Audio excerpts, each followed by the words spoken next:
I'm here at Khalifa International Stadium, where Canada will take on Croatia in 6 days' time. And 6 was the magic number this evening for England as they beat Iran by 6-2, the most goals in a men's World Cup match since the 2014 semi-final, when hosts Brazil were dismantled by Germany 7-1. In the end, England were rampant and Iran were rubbish in front of 45,000 plus, many of who were not even in their seats at the beginning of the match. Alleged issues outside the stadium with the scanning of tickets certainly slowed the process, and some traffic in the area as well.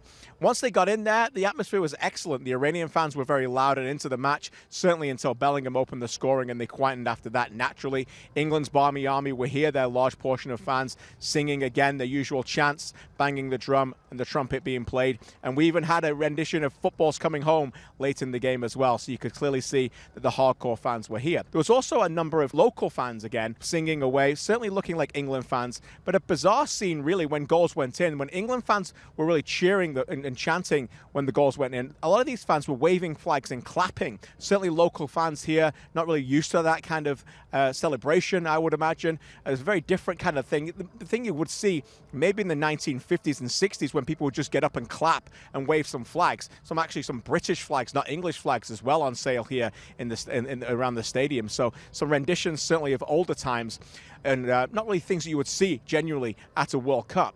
The other thing you don't really see at a World Cup is a 19-year-old taking over the game, and that's what we saw on the pitch. It was a game for Jude Bellingham. Bukayo Saka was tremendous as well, but this was a match to be remembered by Bellingham, the Borussia Dortmund midfielder, who's only been alive for 5 World Cups. Bellingham was magnificent on the pitch. He scored the opening goal. He had a brilliant run later in the game when he could have been fouled and kept going, that led to Raheem Sterling's goal as well. And then a brilliant moment in the second half when Saka scored his second goal. England players were celebrating near the touchline, and a small ball went on the field from the fans. At that point, Bellingham saw it and punted it into the crowd, and I think that was his first misplaced pass of the entire match. He was absolutely terrific. A monumental performance by a young man, as I said, playing in his first World Cup game.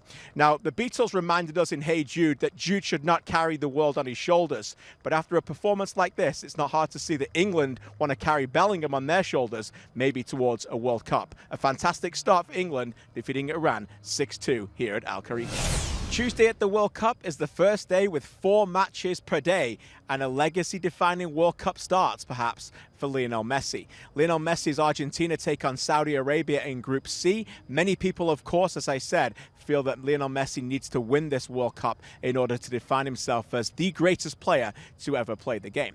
Now, there's some of us who don't believe that. An individual can't always be gauged on collective performance. I certainly believe in that as well. But what both of those camps will come together and agree on is this. This is his last chance. Messi said that himself in a press conference on Tuesday, and this is his best chance. Without doubt, Argentina have never been this good heading into a World Cup in the Lionel Messi reign. 36 games unbeaten, and they play Saudi Arabia, arguably the weakest team they will play at this World Cup. As I said, Messi met the media on Tuesday and was very, very bullish about their chances. Played them down a little bit, but of course gave Saudi Arabia some respect, but did say it was likely his last chance and seemed very excited about starting another World Cup. Es un momento diferente en la temporada, con mucho menos partido, y bueno, siempre me sentí bien con la continuidad de los partidos, de jugar. Creo que siempre agarré ritmo y me sentí cómodo cuanto más jugaba y más minutos tenía,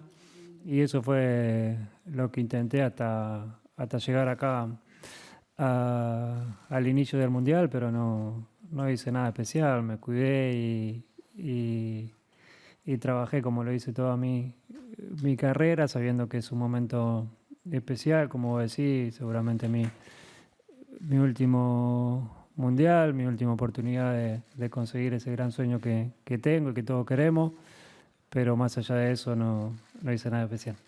The spotlight in the media center also fell on another fellow Argentine earlier on Tuesday when Tata Martino met the Mexican press and felt like he had to defend himself a little bit and his job heading into a World Cup. A lot of the Mexican media there reminded him of the performances against the United States and particular Canada in the World Cup qualifying, but in the end Tata said that they started to play well after those games, called those games very poor, and then said in the end they caught Canada up and finished joint on points at 22 in the CONCACAF World Cup standings. This is where we've come now, where Tata Martino and Mexico are judging Canada and being with Canada as a level of success. Of course, Mexico kickstart their World Cup here against Poland, and Martino said that we've been playing very good football now for a year. We played really well against Paraguay, Colombia, and Sweden, a game that he thinks might fit the formula that will be against Poland, where he expects Mexico to get a lot of the ball. I think Mexico are a good team. I think they're being a bit under the radar now because they haven't played well, certainly in qualifying.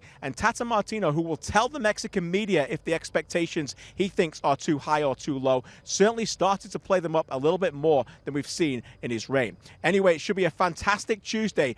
4 games. Hopefully you can just put your feet up and watch them all. It should be exciting. We'll be on the way to Lusail to watch Messi in Argentina, and we'll report back on Tuesday.